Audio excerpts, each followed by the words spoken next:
Hey, John, we get this question on occasion, so it's definitely worth asking. Does vSAN use SMART?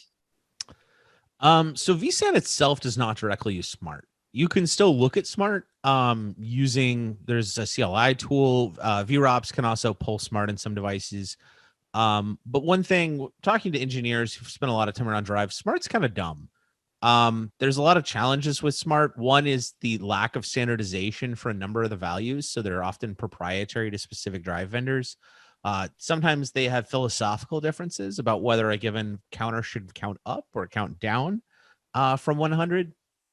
If you're concerned about things like endurance, you can still definitely get that out of your out of bands, your iDRAC, your ILOs. They're going to track that. They'll generate alerts. They can throw those into the system log and push that out. So there's definitely ways to, or your VROPs or log insight content packs will catch that.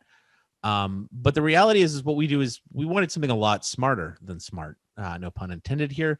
And so we have degraded device handling. And actually, you'll see this in the log, sometimes mentioned as dying device handling, a bit more morbid and less marketing friendly of a name. But what this is doing is this is actually monitoring different devices in the host. And it takes basically these spaced windows where it monitors the latency of a device. And rather than just take the device's word for it that it's healthy, it's going to go say, okay, I'm going to pull a couple of you for 5 minutes at a time. And what's the latency look like? Or is the device latency? And not latency all the way to the VMs to the network, but the actual what is the firmware latency coming off that device? And so if that gets really high, that can be indicative of a failure or a terminal state. Now, we are going to spread this out over multiple windows over multiple hours.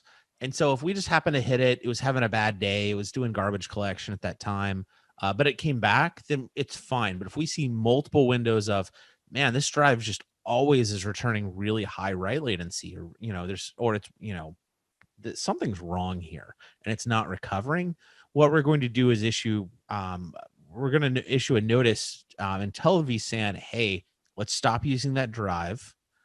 If there's any data on that drive, we're going to start rebuilding it.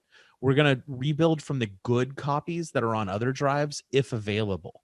If not available, then we unfortunately may have to use that drive. So if there's been other failures and this device is throwing it, we're not going to shoot the last good copy of of that data. But if we have other copies we can rebuild from, we're going to do that. We're now going to basically mark this drive as failed and degraded. So it'll go from degraded. We'll treat it as failed, and we'll kick it out of the cluster. And so this way, this device that's, it's like a bad money Python skit. I'm not quite dead yet.